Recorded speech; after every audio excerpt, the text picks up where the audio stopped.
ఇంద్రవెల్లి మండలంలోని కేస్లాపూర్లో కొనసాగుతున్న ఆదివాసీల పండుగ నాగోబా జాతర అట్టహాసంగా కొనసాగుతోంది. ఈ మేరకు స్వామివారిని దర్శించుకునేందుకు గిరిజనులు పెద్ద ఎత్తున క్యూ కట్టారు. మేస్రాం వంశీయుల ఆధ్వర్యంలో సాంప్రదాయ పూజలు కొనసాగుతున్నాయి. రెండు తెలుగు రాష్ట్రాలతో పాటు మహారాష్ట్ర, మధ్యప్రదేశ్, ఛత్తీస్గఢ్ రాష్ట్రాల నుంచి భక్తులు పెద్ద ఎత్తున తరలి వస్తున్నారు. ఈ క్రమంలో కేస్లాపూర్లో ప్రజా సమస్యలు తెలుసుకునేందుకు ప్రజా దర్బార్ కార్యక్రమాన్ని నిర్వహించాలని కలెక్టర్కు ప్రభుత్వం ఆదేశాలు జారీ చేసింది.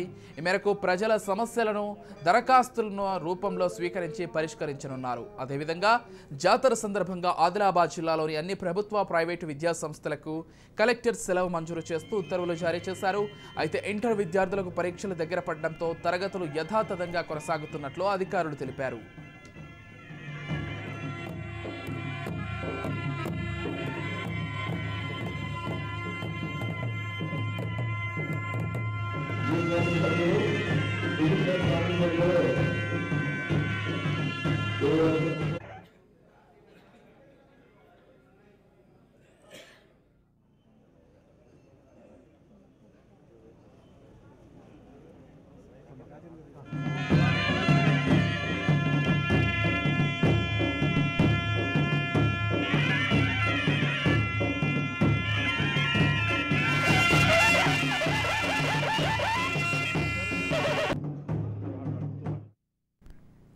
ఇంద్రవెల్లి మండలంలోని కేస్లాపూర్లో కొనసాగుతున్న ఆదివాసీల పండుగ నాగోబా జాతర అట్టహాసంగా కొనసాగుతోంది.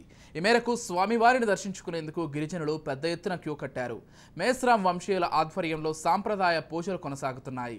రెండు తెలుగు రాష్ట్రాలతో పాటు మహారాష్ట్ర, మధ్యప్రదేశ్, ఛత్తీస్గఢ్ రాష్ట్రాల నుంచి భక్తులు పెద్ద ఎత్తున తరలివస్తున్నారు.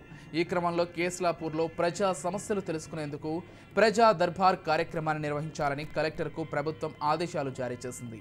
ఈ మేరకు ప్రజల సమస్యలను దరఖాస్తుల రూపంలో స్వీకరించి పరిష్కరించనున్నారు. అదేవిధంగా జాతర సందర్భంగా ఆదిలాబాద్ జిల్లాలోని అన్ని ప్రభుత్వ, ప్రైవేటు విద్యా సంస్థలకు కలెక్టర్ సెలవు మంజూరు చేస్తూ ఉత్తర్వులు జారీ చేశారు. అయితే ఇంటర్ విద్యార్థులకు పరీక్షలు దగ్గర పడడంతో తరగతులు యథాతథంగా కొనసాగుతున్నట్లు అధికారులు తెలిపారు.